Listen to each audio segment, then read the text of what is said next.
pada sore hari ini, sehingga kami hidup di dalam anugerah demi anugerah. Kami berjalan di dalam anugerah demi anugerah, dan kami percaya Tuhan, kami mengalami transformasi budi. Semakin hari kami semakin indah di hadapan Tuhan. Di dalam nama Tuhan Yesus kami berdoa dan bersyukur. Tuhan, urapi Tuhan setiap perkataan ini Tuhan. Urapan Tuhan turun atas di dalam nama Tuhan Yesus. Urapan Tuhan turun atas hamba-Mu ini di dalam nama Tuhan Yesus. Sembunyikan hamba di balik salib-Mu Tuhan. Hamba tidak bisa apa-apa dan tidak bisa apa-apa Tuhan, tapi Engkau Tuhan yang akan mengerjakannya. Di dalam nama Tuhan Yesus kami berdoa. Haleluya. Amin. Shalom.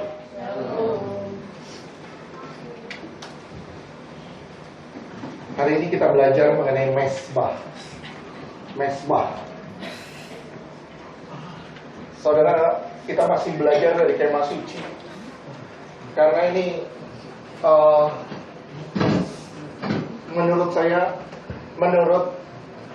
saya dan saya yakin Tuhan juga bilang ini suatu hal yang penting. Kalau saudara tahu kemah suci, ini seperti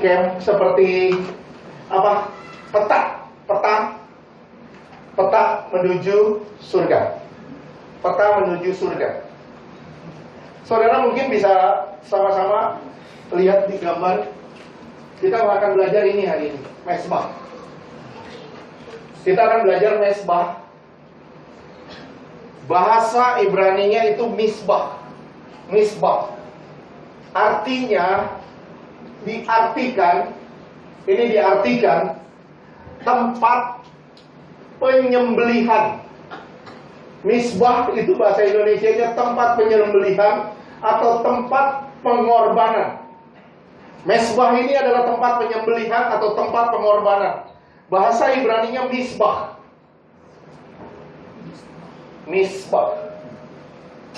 Dan mesbah di dalam kemah suci ini sebenarnya bukan mesbah pertama, tapi mesbah kelima.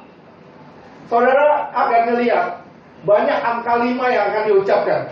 Ketika saudara belajar mengenai mesbah, kita akan melihat banyak angka 5 di sini.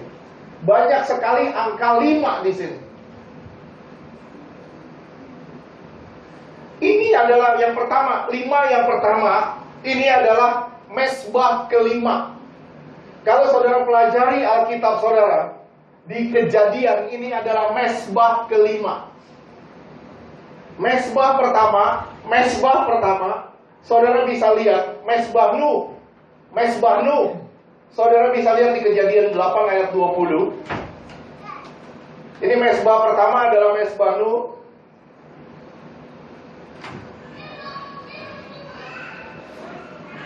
Kejadian 8 ayat 20.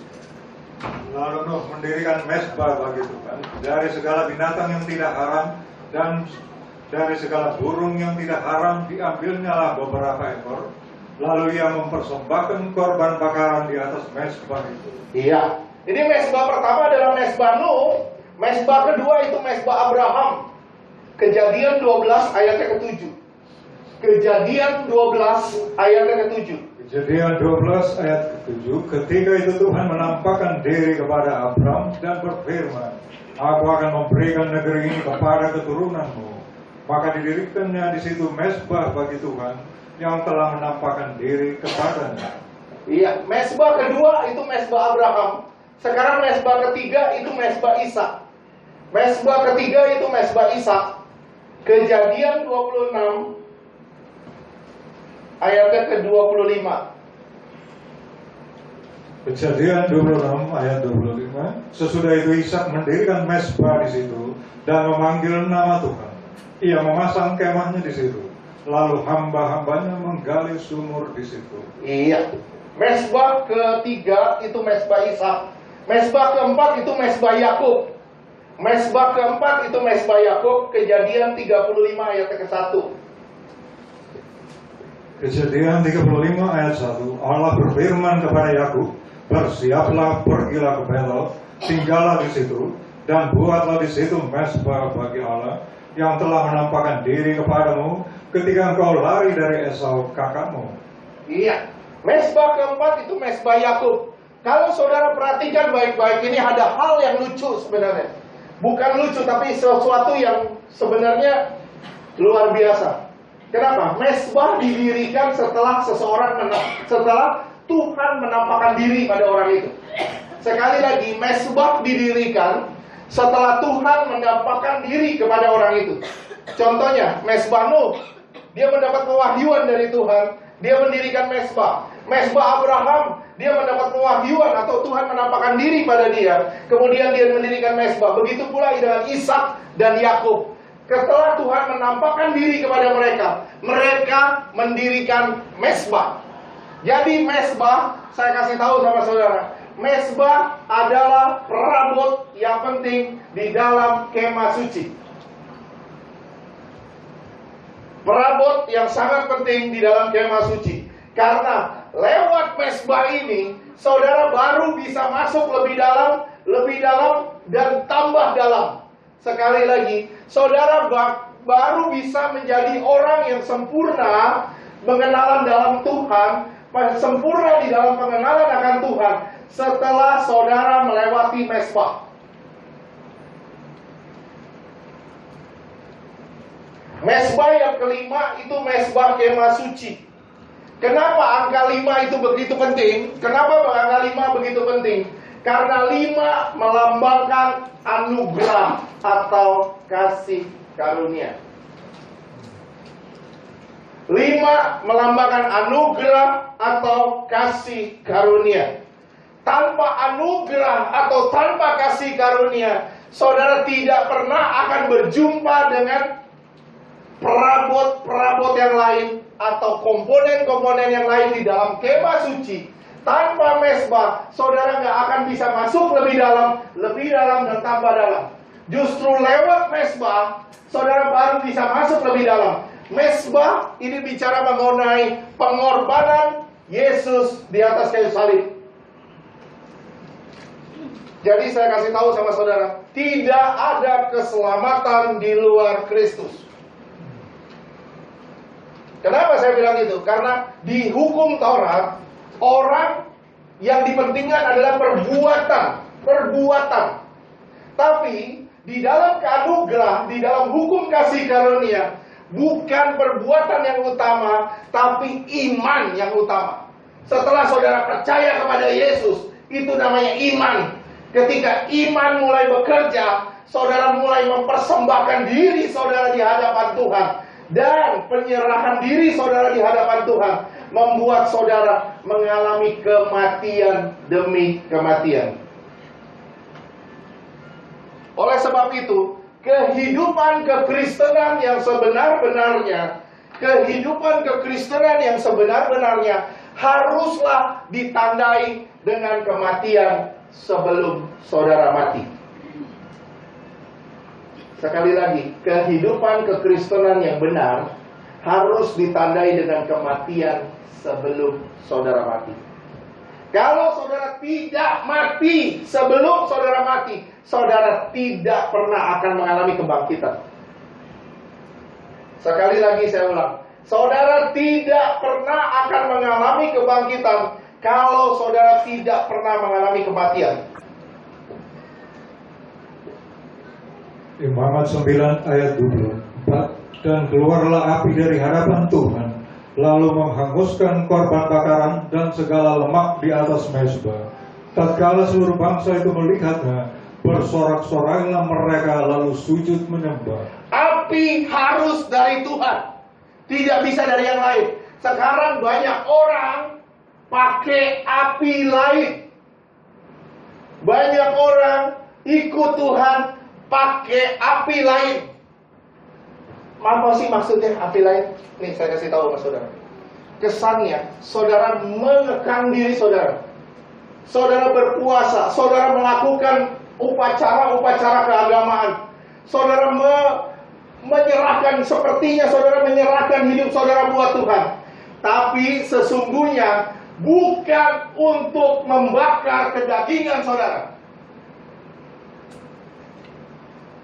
tapi hanya sebagai untuk mendapatkan berkat dari Tuhan belaka. Ini yang disebut api lain.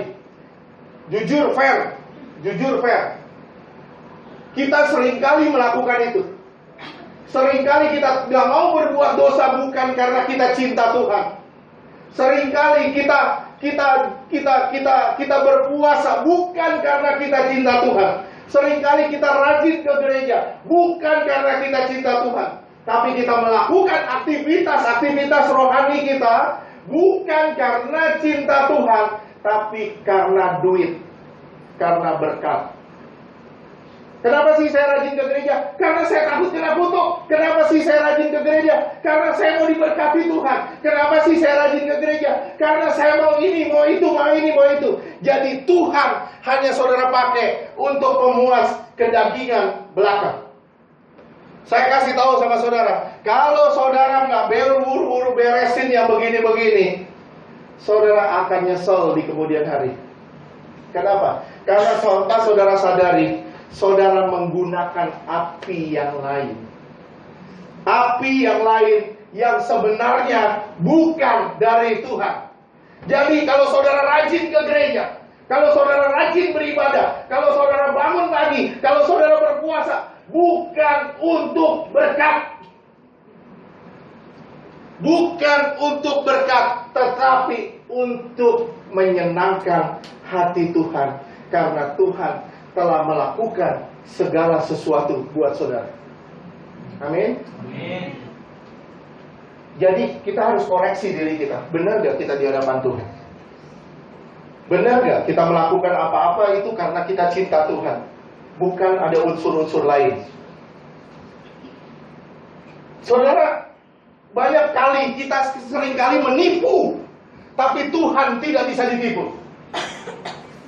Sepertinya kita pakai api Tuhan. Sebenarnya itu bukan api Tuhan, tapi api asing yang kita pakai.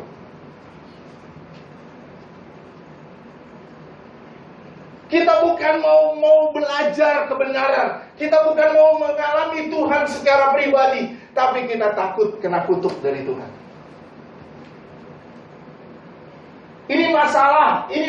Kalau saya kasih tahu sama saudara, saya ngomong gini supaya kita beresin hari ini.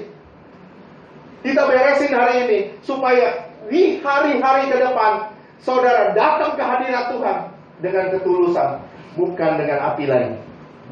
Amin. Saudara datang ke Tuhan dengan ketulusan, bukan lagi dengan api lain. Saudara melayani Tuhan bukan untuk berkat, tapi saudara melayani Tuhan untuk Tuhan.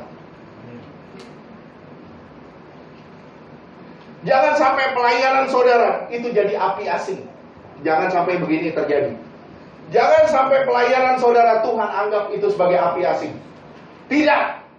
Tapi mulai hari ini, apa yang saya bisa buat Tuhan, kerjakan buat Tuhan. Kerjakan buat Tuhan.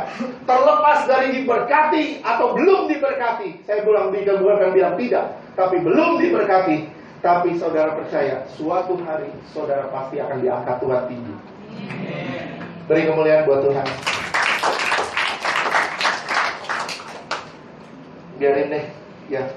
Kita belajar ekstrim sedikit. Saudara akan mengerti kebenaran, biar kebenaran ini benar-benar merdekakan saudara. Supaya saudara benar-benar berjalan di dalam kebenaran, sehingga hati saudara tulus, lurus sama Tuhan. Lurus dan tulus sama Tuhan. Enggak ada api lain di dalam diri saudara. Imamat 6 ayat 13.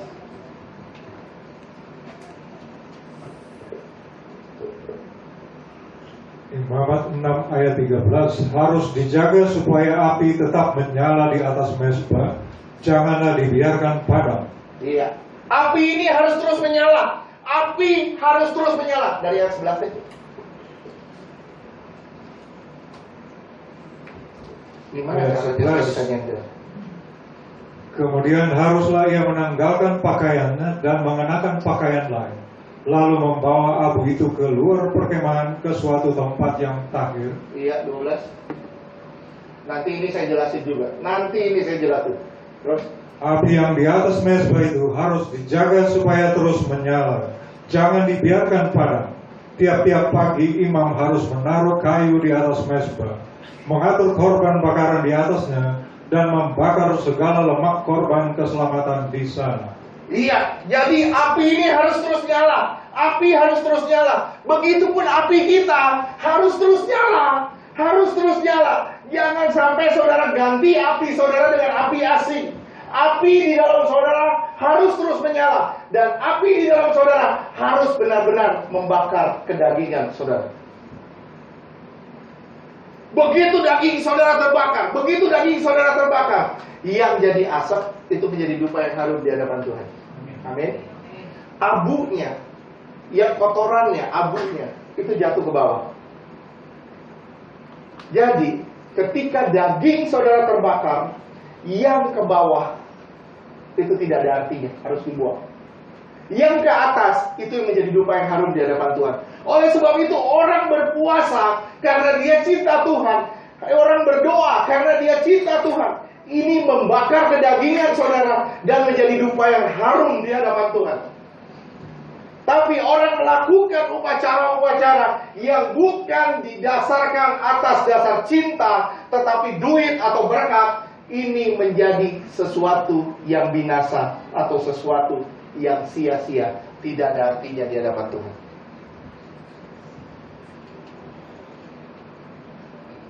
Kita lanjutkan ya. Kita lanjutkan. Daging harus terus dibakar selama 24 jam dalam satu hari, 7 hari dalam satu minggu, dan 365 hari dalam satu tahun. Daging harus terus terbakar. Satu hari saudara melalaikan, ada daging yang akan tumbuh. Daging harus terbakar. Kalau orang mengabaikan mezbah, orang ini berarti menikmati dosa. Ketika dosa mulai masuk ke dalam diri saudara, mezbah mulai terabaikan. Inti dari mezbah adalah pengampunan. Sekali lagi saya ngomong sama saudara, inti dari mezbah adalah banyak orang Kristen hari ini datang ke gereja ibadah tapi tidak mau berdamai dengan sesama. Ini masalah yang sangat fatal di dalam kekristenan. Kenapa? Saya baca buku Mary Catherine Baxter. Saya baca buku orang-orang yang dibawa ke neraka. Tahu nggak dibilang apa? Orang yang kepahitan tidak mau berdamai dengan orang lain, itu di neraka yang paling dalam. Di neraka yang paling dalam. Digabung sama gay dan homoseks. Kenapa Pak bisa begitu dalam? Tuhan mau mengampuni saudara. Betul? Tuhan mau mengampuni saudara. Kenapa saudara nggak mau mengampuni sesama saudara? Tuhan mau berdamai dengan saudara, tapi kenapa saudara nggak mau berdamai dengan orang lain? Orang kasih tangan ke saudara, saudara buang muka. Begitu saudara buang muka, ada orang cari muka datang.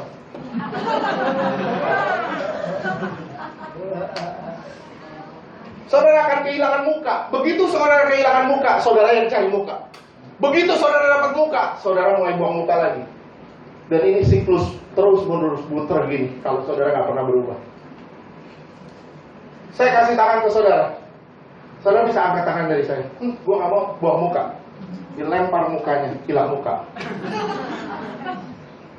Ketemu orang cari muka, hilang muka dia. Saya kasih tahu ya mas saudara. Orang Kristen seperti ini, orang Kristen seperti ini, bakat masuk neraka. Bakat masuk neraka.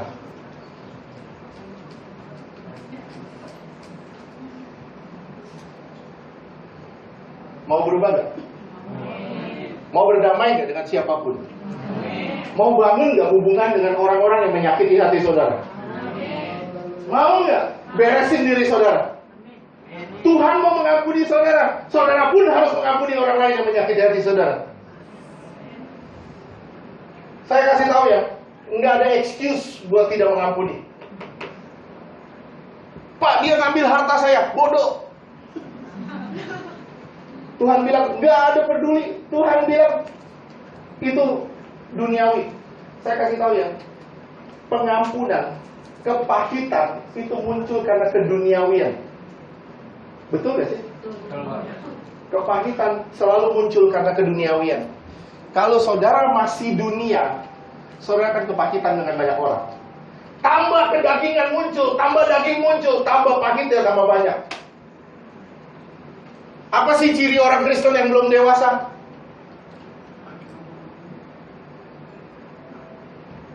Apa sih ciri orang Kristen yang belum dewasa? Tahu nggak sih? Bisa. Ciri orang Kristen yang belum dewasa yang paling utama apa? Berseteru dengan orang lain. Paulus sampai bilang gini, kamu masih minum susu, harusnya kamu sudah makan daging. Kenapa kamu masih minum susu? Kamu udah 14 tahun, 15 tahun ikut Yesus. Bertahun-tahun kamu ikut Yesus. Tapi kenapa kamu masih berseteru, bergesek sama orang lain? Terus bergesek sama orang, terus bergesek sama orang. Kalau saya bergesek sama istri saya terus, rumah tangga saya kebakaran. Betul gak? Saudara coba aja bergesek sama orang lain, bergesek sama orang lain. Saudara terbakar. Saudara akan terbakar. Kenapa orang yang kepahitan itu masuk neraka? Kenapa? Karena dia bergesek sama orang lain dan dia tidak tahan. Orang ini akan terbakar. Saya kasih tahu sama saudara, saya rindu kita semua bakar kedagingan hari ini. Kita semua mulai berdamai dengan siapapun tanpa terkecuali. Gimana Pak kalau orang itu tidak mau berdamai dengan kita? Keputusan ada di tangan kita. Keputusan dia, itu urusan dia sama Tuhan. Yang penting dari sikap kita, kita tidak bermusuhan dengan siapapun. Amin. Oke.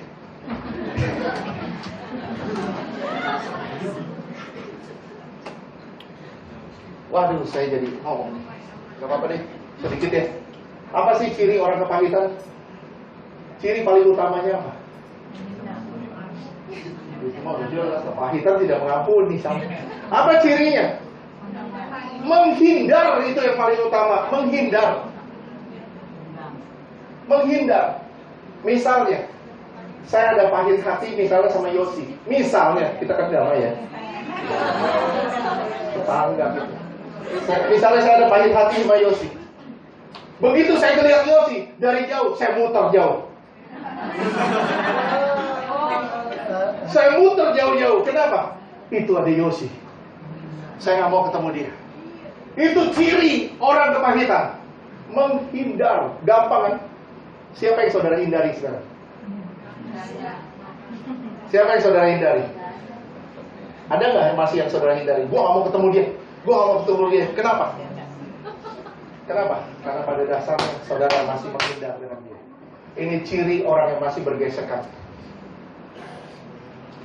Oke, sampai sini ngerti? Tuhan mau mengampuni saudara, tapi permasalahannya, mau gak saudara mengampuni orang lain? Tuhan mau berdamai dengan saudara, permasalahannya, mau gak saudara berdamai dengan orang lain? Mau, di sini mau. Di sini mau, sampai luar, aduh Tuhan, sakit banget Tuhan. Sakit banget Tuhan. Saya pernah ngomong sama istri saya. Emang Tuhan peduli kita disakitin orang? Tuhan peduli gak? Tuhan peduli. Tapi kenapa Tuhan izinkan kita disakitin orang? Kenapa Tuhan izinkan kita disakitin orang? Proses jawabannya. Kenapa kita diizinkan? Tuhan izinkan kita disakitin orang. Gampang, supaya kita mempunyai hati seperti Yesus. Kalau Yesus mau mengampuni orang lain, kenapa kita nggak mau mengampuni orang lain? Beri kemuliaan buat Tuhan. Tapi Pak, sakit sekali. Sakit, saya tahu. Disakitin, namanya juga disakitin, udah pasti sakit. Kalau disakitin udah pasti sakit. Kalau disakitin nggak sakit, itu mah digeledek gitu, dikelitikin. Disakitin udah pasti sakit. Dikhianati sudah pasti sakit. Sudah pasti sakit.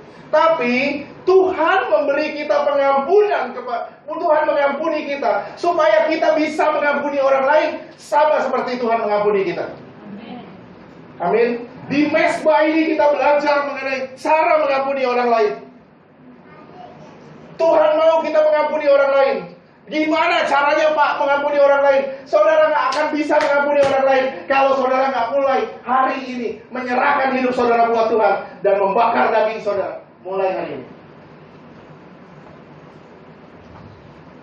Saudara bilang kepada Tuhan, Tuhan saya mau menyerahkan hidup saya buat Tuhan.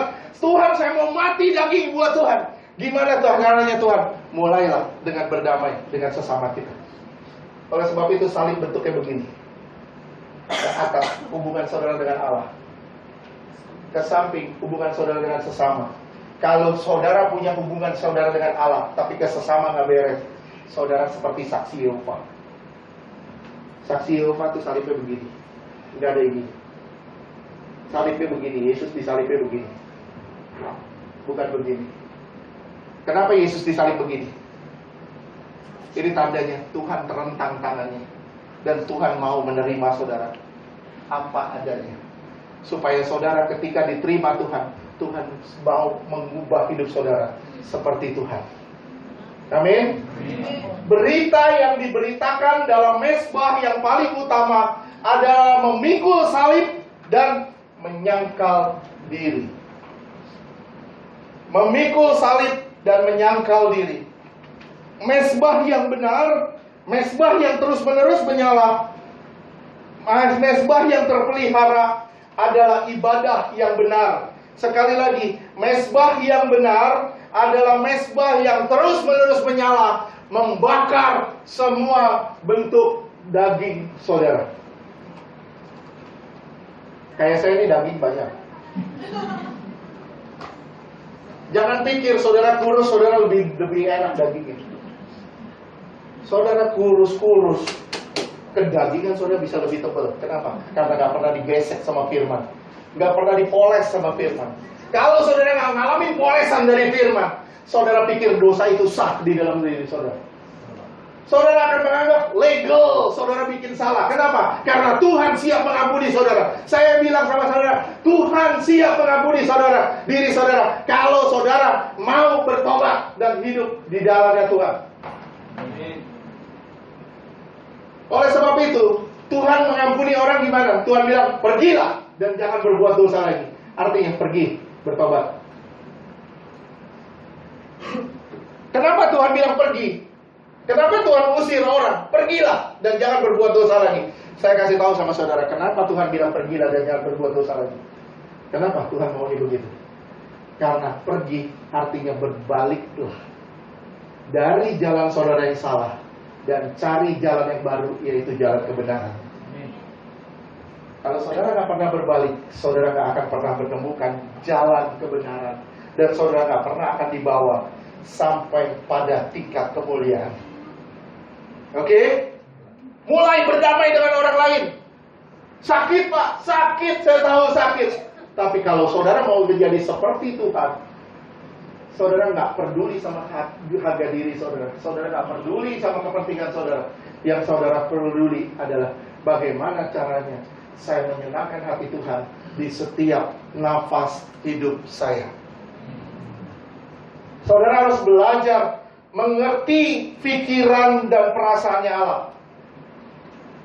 Api yang lain sama panasnya dan membakar juga sama, tetapi tujuannya yang berbeda. Panasnya sama, seperti yang menggebu-gebu di dalam Tuhan, sepertinya benar mau setia kepada Tuhan, tapi tujuannya yang berbeda. Yang satu membawa saudara pada kemuliaan, yang satu hanya sekedar berkat duniawi semata. Sekali lagi, keselamatan tidak ada unsur manusia. Keselamatan tidak ada unsur manusia. Coba lihat di Keluaran 27 ayat 2.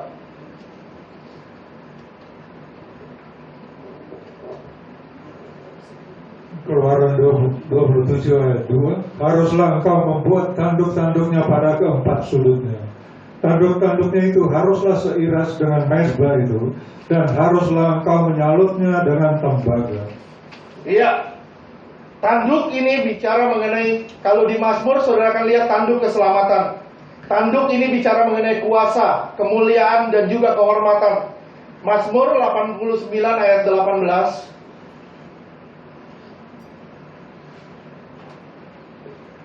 Mazmur 89 ayat 18. Sebab engkaulah kemuliaan dan kekuatan mereka, dan karena engkau berkenan, tanduk kami meninggi. Iya, karena engkaulah kekuatan, kemuliaan, dan kehormatan. Tanduk kami meninggi. Artinya, aku akan dipermuliakan bersama dengan Tuhan. Tanduk bicara mengenai kuasa, kemuliaan, juga kehormatan. Tuhan adalah tanduk keselamatan kita. Kenapa di dalam mezbah harus ada tanduk? Kenapa di mezbah harus ada tanduk? Kenapa? Tanduk ini ada 4 sisi. Di 4 sisi yang artinya 4 penjuru bumi. 4 penjuru bumi. Berita keselamatan harus disampaikan ke 4 penjuru bumi. Artinya ke seluruh dunia harus disampaikan. Kalau Yesus adalah satu-satunya jalan yang bisa membawa saudara kepada Bapa. Tidak ada jalan lain di luar itu. Wahyu 7 ayat 1.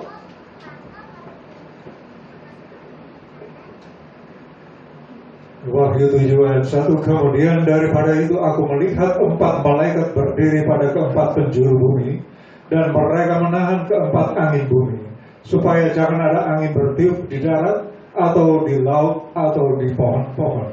Iya, 4 penjuru bumi. Jadi berita keselamatan harus disampaikan ke 4 penjuru bumi. Sekali lagi saya bilang, keselamatan tidak ada unsur manusia. Jadi keselamatan saudara bukan karena saudara baik, tapi karena anugerah saudara memperoleh keselamatan. Efesus 2 ayat 8. Efesus 2 ayat 8. Sebab karena kasih karunia kamu diselamatkan oleh iman, itu bukan hasil usahamu, tetapi pemberian Allah. Itu bukan hasil usahamu, tapi anugerah yang saudara dapat dari Allah. Bukan karena saudara baik, tapi karena saudara melihat saudara membutuhkan keselamatan. Apa sih yang manusia paling butuhkan selama saudara ada di dunia? Yang saudara paling butuhkan adalah selamat. Oleh sebab itu, ucapan selamat selalu dibilang, selamat pagi, selamat siang, selamat sore, selamat malam. Betul, artinya apa? Selamat ya malam ini, selamat ya siang ini, selamat ya pagi ini. Tujuannya selamat. Yang dicari manusia di dunia ini sebenarnya bukan harta loh. Bukan harta loh. Saudara bukan cari harta loh di dunia. Saudara cari harta pun supaya saudara selamat selama di dunia. Betul loh? Saudara kerja mati-matian supaya saudara selamat selama di dunia. Tapi permasalahannya, banyak orang sudah kebablasan. Kenapa? Yang primer jadi sekunder, yang sekunder jadi primer. Artinya apa? Yang primer apa? Yang primer adalah kehidupan kekal di surga. Yang sekunder apa? Yang sekunder adalah keselamatan saudara selama di dunia. Nah, yang sekunder telah menjadi yang primer sekarang. Keselamatan saudara selama di dunia itu nomor sekian. Yang paling penting adalah keselamatan saudara di hidup yang kekal. Kalau tujuan saudara adalah kekekalan, pasti saudara akan mengusahakan hidup saudara sampai saudara punya hidup yang kekal. Betul gak? Saudara gak peduli dengan gimana caranya saudara harus mengampuni orang lain. Berapa sakitnya diri saudara, berapa banyaknya saudara ditipu orang, saudara gak peduli. Yang saudara peduli, bagaimana caranya saya sampai titik sempurna. Itu yang Tuhan mau. Itu yang Tuhan rindukan. Supaya benar-benar saudara mengalami transformasi kehidupan. 1 Tesalonika 2 ayat 5.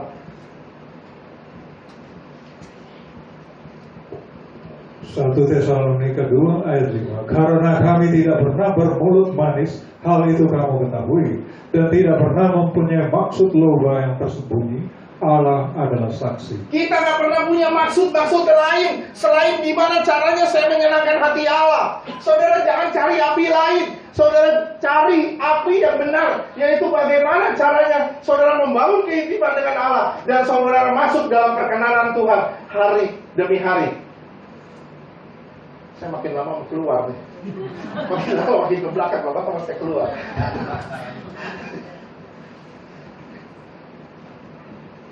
Oke, 1 Samuel 2 ayat 29.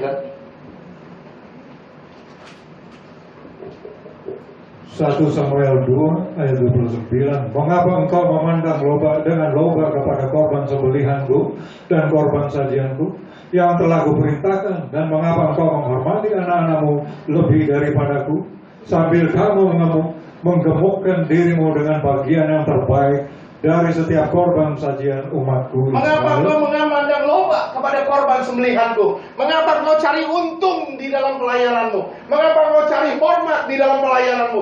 Mengapa engkau cari kemuliaan di dalam pelayananmu?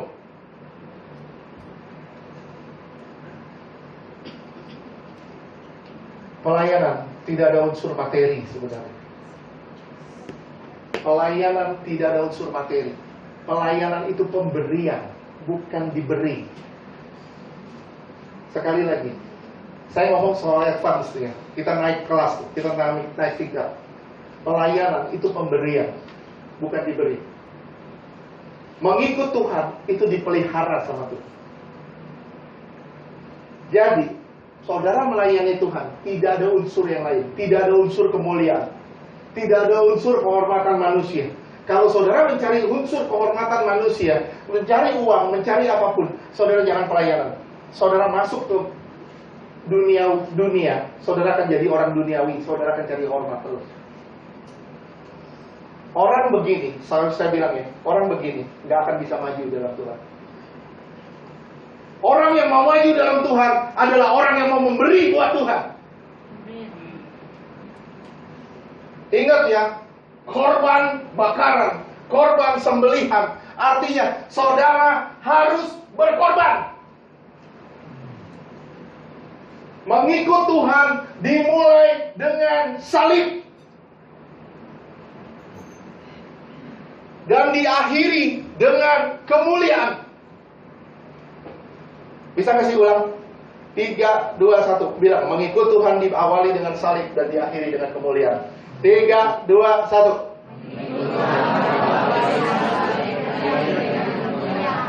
Nah, salib aja nggak pernah lewat. Bagaimana mau dapat kemuliaan? Salib aja nggak pernah lewat. Gimana mau dapat kemuliaan? Lewatin salib. Gimana caranya? Ayo kita mulai berkorban buat Tuhan. Ayo kita mulai bilang sama Tuhan, Tuhan hidup matiku buat Tuhan. Hidup matiku Tuhan buat Engkau Tuhan. Enggak usah komplain lagi. Nggak usah komplain apa-apa. Tuhan dia nyakitin saya, bodoh amat. Saudara udah gak pusing sama harga diri saudara. Saudara mau diinjak-injak. Saudara mau diinjak-injak, mau ditaruh di tempat paling rendah. Saudara udah gak peduli lagi. Kenapa? Yang saudara peduli adalah bagaimana caranya saya menyenangkan hati Tuhan di setiap langkah hidup saya. Amin. Itu yang saudara peduli, supaya saudara tidak mendapatkan api yang lain.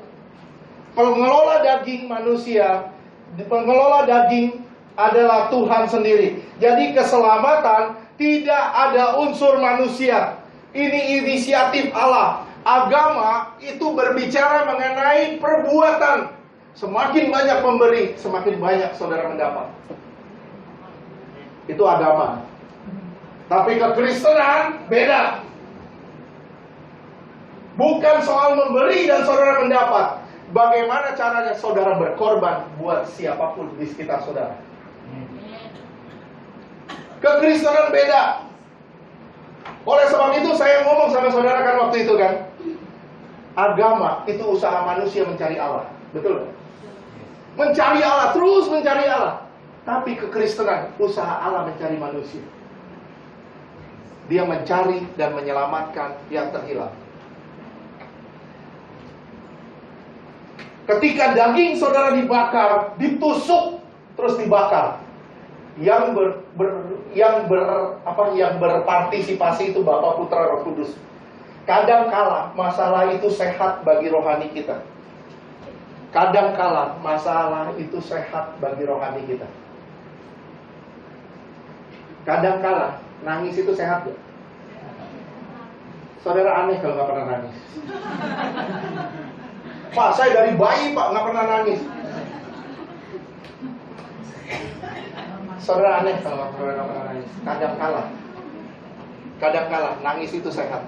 Saya mungkin bilang, Pak, air mata saya udah habis, Pak. Nggak mungkin, nggak bakal bisa habis, percaya. Percayalah, air matamu nggak bakal bisa habis. Nangis itu sehat. Nangis itu sehat. Kadangkala masalah itu akan membawa saudara semakin hari semakin intim sama Tuhan. Semakin hari masalah itu akan membuat saudara semakin dekat dengan Tuhan. Jangan komplain ketika saudara di dalam masalah, tapi bilang, Tuhan, saya mau lebih dekat dengan Tuhan supaya saya tahu di manakah jalan keluarnya. Karena jalan keluar hanya ada pada Tuhan. Saudara menggeliat, saudara bilang, Tuhan gimana ini, Tuhan gimana ini. Saudara, saya kasih tahu, saudara nggak akan melihat jalan keluar. Tapi mulai bilang, Tuhan terima kasih buat masalah ini. Karena saya percaya ada rencana besar dari Tuhan buat saya. Roma 8 ayat 28.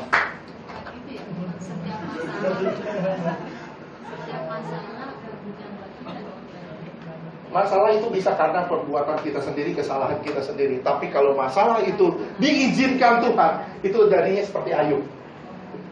Yang pernah dengar khotbah saya mengenai Ayub, saudara pasti ingat. Kenapa saya bilang Ayub?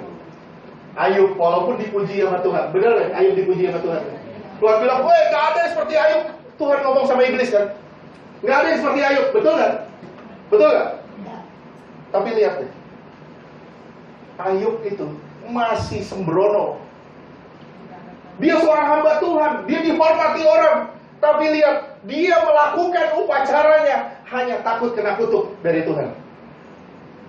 Tapi begitu dia ngalamin masalah, badannya bandana semua, badannya hancur, anak-anaknya mati semua. Apa yang dia bilang? Baru di situ. Dahulu aku mengenal Tuhan dari kata orang, sekarang aku sendiri mengalami. Saudara mau mengalami Tuhan nggak? Mau mengalami Tuhan nggak? Siaplah bermasalah. 2 Korintus 7 ayat 10 dan 11. 2 Korintus 7 ayat 10. Sebab sukacita menurut kehendak Allah menghasilkan pertobatan yang membawa keselamatan dan yang tidak akan disesalkan. Tetapi duka cita yang dari dunia ini menghasilkan kematian. Duka cita dari Allah. Artinya, kalau saudara mengalami kesesakan karena ada rencana Allah di sana, saudara akan lihat kemuliaan nantinya. Terus ayat 11. Sebab perhatikanlah betapa justru duka cita yang menurut kehendak Allah itu mengerjakan pada kamu kesungguhan yang besar, bahkan pembelaan diri, kejengkelan, ketakutan, kerinduan, kegiatan, penghukuman. Di dalam semuanya itu kamu telah membuktikan bahwa kamu tidak bersalah di dalam perkara itu. Iya, saudara nggak bersalah. Saudara lihat Ayub, bersalah nggak? Dia tidak bersalah, kenapa? Karena dia takut kena kutuk. Tapi begitu dia mengalami Tuhan, dia bilang apa? Terkutuklah orang yang melahirkan aku. Terkutuklah hari lahirku. Sampai dia bilang, terkutuklah orang yang pernah melahirkan aku. Dia bilang, terkutuklah hari lahirku, terkutuklah semuanya. Sampai dia komplain demikian rupa sama Tuhan. Ini menandakan kalau dia belum kenal sama Tuhan. Saudara mau kenal Tuhan kan? Satu-satunya cara saudara mengenal Tuhan adalah mengalami masalah. Saudara mau nggak mengalami masalah? Pasti saudara bilang, enggak Pak, nggak mau. Kalau nggak mau mengalami masalah, saya kasih tahu satu jalan. Gimana caranya? Baca firman, dengar firman, kerjakan. Berubah sesuai dengan rencana Tuhan dan berjalanlah di dalam roh. Saudara dipimpin sama roh, saya yakin saudara bisa mengalahkan semua kegelapan. Dan saudara pasti bisa bersyukur di dalam segala keadaan. Saya yakin ini mesbah ini gak akan selesai karena mesbah ini panjang. Tapi saya usahakan sampai minimal 5 barang di dalam 5 perabot yang digunakan untuk mesbah ini selesai. Yang kedua itu bokor tembaga, kuali untuk mengangkut tanah dan abu. Ini saudara lihat ya, kuali ini. Ini kan ada, gambar. Ini saya kasih tahu ya. Ini kan dibakar di sini nih, daging. Daging saudara dibakar dengan api Tuhan. abunya ke bawah, itu nanti ditampung. Abunya ditampung, kemudian diserok pakai sekop, ditaruh di kuali. Yang mengerjakan ini adalah imam. Dia pakai baju putih. Coba lihat gambar, ada yang pakai baju imam. Bukan baju imam, tadi ada satu yang pakai baju imam. Iya, nih. Yang mengerjakan seorang imam, dia pakai baju putih, betul nggak? Tapi begitu dia serok abunya, terus dia bawa keluar, dibuang, dia harus ganti baju. Imamat 6. Sekali lagi Imamat 6. Imamat 6 ayat 12 dan 13. Imamat 6 ayat 12, api yang di atas mezbah itu harus dijaga supaya terus menyala. Jangan dibiarkan padam. Tiap-tiap pagi imam harus menaruh kayu di atas mezbah, mengatur korban bakaran di atasnya, dan membakar segala lemak korban keselamatan di sana. Harus dijaga. Bukan, sorry, salah. Imamat 9 ayat 24. Imamat 9 ayat 24. Dan keluarlah api dari hadapan Tuhan, lalu menghanguskan korban bakaran dan segala lemak. Bukan itu juga. Coba Imamat 6 ayat 11, lupa saya. Imamat 6 ayat 11. Iya, betul ini. Kemudian haruslah ia menanggalkan pakaiannya dan mengenakan pakaian lain, lalu membawa abu itu keluar perkemahan ke suatu tempat yang tahir. Ini luar biasa nih. Luar biasa nih, saudara dengar baik-baik nih. Ada gambar yang itu nggak? Yang ada perkemahan orang Yahudi. Ada kan? Yang ada kemahnya di tengah, di samping kiri kanannya ada perkemahan orang Yahudi.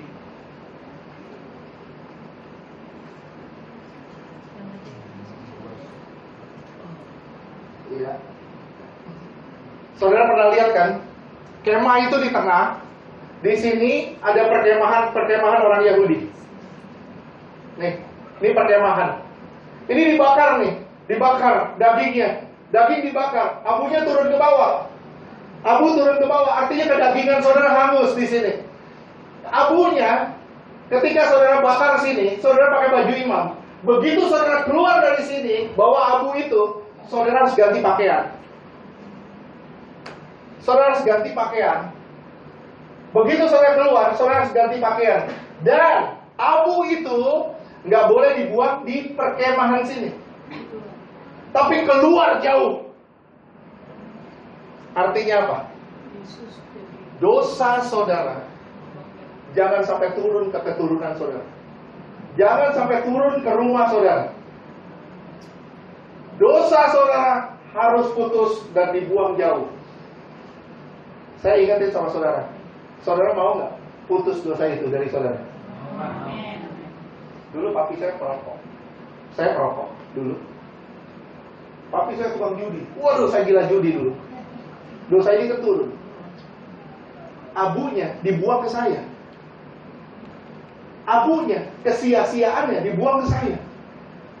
Saya bilang sama setiap orang, saya bilang, hati-hati loh buat dosa. Kenapa? Yang menanggungnya bukan kamu, tapi anak cucumu yang akan menanggung. You main-main sama dosa, anak cucu yang nanggung. Buktinya mana? Ratapan 5 bilang apa? Bapak-bapak kami berbuat dosa, mereka tidak ada lagi. Kamilah yang menanggung kedurjanaan mereka. Abu nggak boleh dibuang, nggak boleh dibuang di perkemahan, tapi harus keluar. Artinya dosa saudara jangan sampai turun ke keturunan saudara, jangan sampai turun ke rumah saudara, tapi saudara harus buang jauh dari rumah saudara. Gimana caranya? Bertobatlah sungguh-sungguh, menyerahkan diri saudara kepada Tuhan. Ganti bajumu mulai hari ini. Ganti bajumu mulai hari ini. Saudara mau bertobat? Mau berdamai? Saudara perhatiin nggak? Orang tua saudara sering kepahitan. Banyak sakit hati sana sini. Saudara pun sering kepahitan semua. Orang tua saudara gampang sekali tidak mengampuni orang, gampang sekali terluka. Saudara juga seperti itu.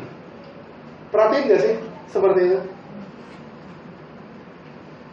Dosa orang tua turun terus ke keturunannya, turun terus ke keturunan, turun terus ke keturunan, sampai citra Allah hancur, gambar Allah hancur.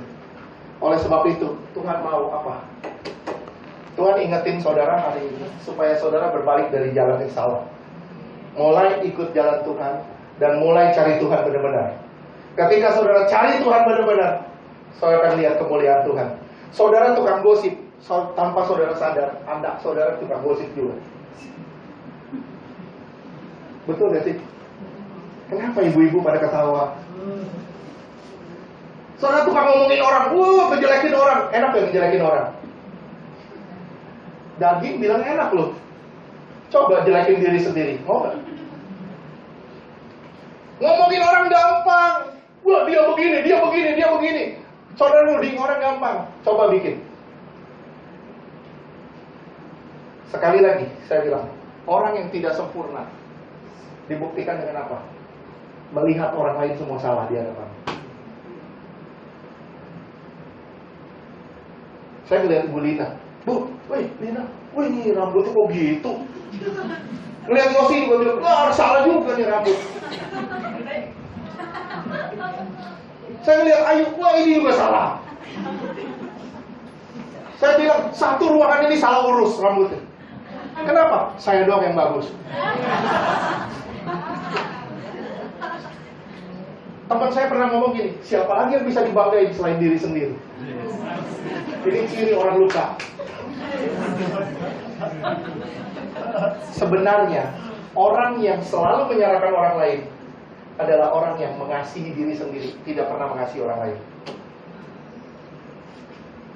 Oke? Saudara kalau bikin ini, saudara tanpa saudara sadar, ini akan turun ke keturunan berikutnya. Turun terus, turun terus. Saudara bikin dosa, saudara nggak beresin, ini akan turun. Saya kasih tahu sama saudara, kalau mau beres hari ini. Kalau mau lepas hari ini. Makanya kalau orang mau minta pemberkatan nikah sama saya, syaratnya apa? Pelayanan pelepasan itu doang. Saya nggak minta yang lain, saya minta pelayanan pelepasan. Kenapa? Jangan sampai dosa itu turun berikutnya. Oke? Abu harus dibuang di luar perkemahan. Saya rasa saya akhiri dulu ya. Sini dulu ya. Stop dulu deh. Stop dulu ya. Gak apa-apa ya.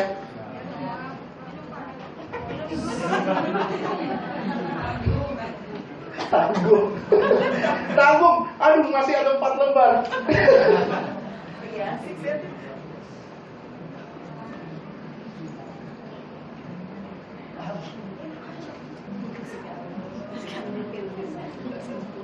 Oke.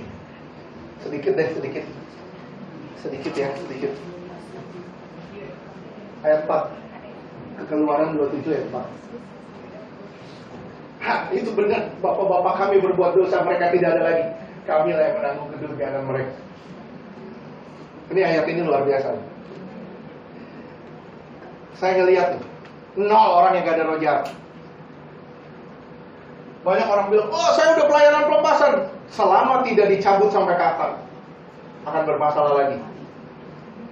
Banyak orang bilang, saya pengen beres dari dosa perjinan. You gak akan bisa beres dari dosa perjinan kalau you gak bertobat hari ini. You gak dilepasin hari ini. Kenapa? Yang di dalam akan mengontrol saudara keluar. Kekudusan itu tidak mulai dari luar ke dalam, tapi dari dalam keluar. Dan gimana kalau dalamnya kotor? Keluar akan kotor. Saudara mau bilang, saya mengampuni orang, di dalam yang membelot. Di dalam belum. Semua mulut saudara akan keluar yang kotor. Buktinya Pak, kalau di dalam saudara kepahitan, saudara akan sensi sama orang lain. Betul, saudara akan melihat semua orang salah. Semua orang ngaco. Semua orang salah jalan. Saudara dong yang benar. Kenapa? Pada dasarnya saudara pun tidak mengakui kesalahan saudara. Oke, kita lanjutkan ayat 4 ya. Keluaran. Ini terakhir. Ini terakhir. Ini masih panjang. Perjalanan kita masih panjang. Ini udah 1 jam 10 menit. Terus Keluaran 27 ayat 4. Haruslah engkau membuat itu kisi-kisi, yakni jala-jala tembaga, Dan pada jala-jala itu haruslah kau buat 4 gelang tembaga pada keempat ujungnya. Iya, kembali ke gambar.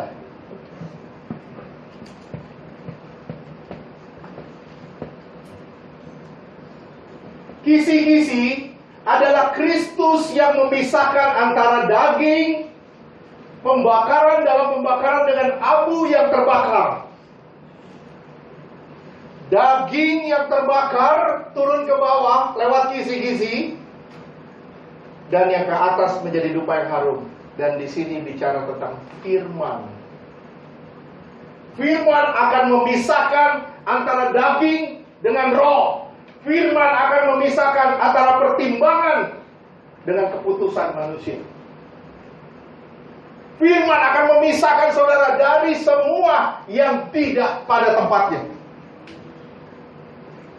Di keempat ini ditaruh gelang untuk dibawa pergi. Artinya berita keselamatan siap untuk diberitakan kemanapun saudara pergi. Dan ini harus dipikul, bukan dinaikin ke gerobak seperti Daud. Ingat ya, saudara belajar tabut ya. Belajar tabut ya. Dinaikin sama Daud ke gerobak, terus Daud nari-nari. Salah gak? Tetap salah, walaupun Daud nari tetap salah. Dan tetap harus ada korban di situ. Jadi, pelayanan itu sesuai kehendak Tuhan, bukan sesuai kehendak kita. Amin. Kebanyakan orang kebablasan. Oke? Kenapa ini harus disalut dengan tembaga? Kenapa dengan tembaga? Tembaga itu tanda penghukuman. Kita lanjutkan minggu depan. Tembaga itu lambang penghukuman. Kenapa kayu harus disalut dengan tembaga? Kenapa? Kenapa kayu harus disalut dengan tembaga? Ada yang tahu gak? Kalau kayu tidak disalut dengan tembaga, kayu akan terbakar. Betul gak? Kayu akan terbakar kalau dia nggak disalut dengan tembaga. Oleh sebab itu kayu harus dilapisi dengan tembaga supaya dia tidak terbakar. Jadi unsur manusia tidak pernah akan bisa terbakar selama itu dilapisi dengan unsur logam. Manusia akan nampak ke depan, manusia saudara akan lihat si Ferdi, tapi ketika saya berjalan di dalam kebenaran, saudara akan melihat Kristus yang berjalan bersama dengan saya. Orang akan melihat betapa murni dan salehnya kehidupanmu ketika engkau menjadi pelaku firman. Sampai sini ngerti ya sih? Amin ya? Amin ya, udah amin. Amin. Kita lanjutkan minggu depan. Hari Selasa seru nih. Jangan dicicip, jangan dinikmati. Itu bicara mengenai kejatuhan manusia dari pemerintahan Allah kepada pemerintahan daging. Dari pemerintahan Allah kepada pemerintahan daging, kemudian gimana cara pemulihannya kembali kepada pemerintahan Allah. Hari Selasa dengar ya. Ini seri kedua. Oke? Kita lanjutkan ini minggu depan ya. Kita akan belajar terus firman Tuhan sampai saudara menjadi sempurna. Sama seperti Bapa di surga adalah sempurna. Saudara dengar firman, lakukan firman. Siapa mau berdamai dengan sesama mulai hari ini? Ayo saya undang saudara berdamai dengan siapapun yang menyakiti hati saudara. Saudara akan bersatu dengan tubuh dan darah Yesus. Ini artinya pengorbanan Yesus. Tuhan mau mengampunimu. Kenapa engkau tidak mau mengampuni orang lain yang menyakiti hatimu? Tuhan mau membereskanmu. Kenapa engkau tidak mau dibereskan dengan cara mengampuni sesamamu? Saya mengundang Ibu Linda, si Walete dan Ibu Bu Keisha. Silakan maju ke depan. Kita mau bagian perjamuan. Di dalam nama Bapa, Putra dan Roh Kudus, di dalam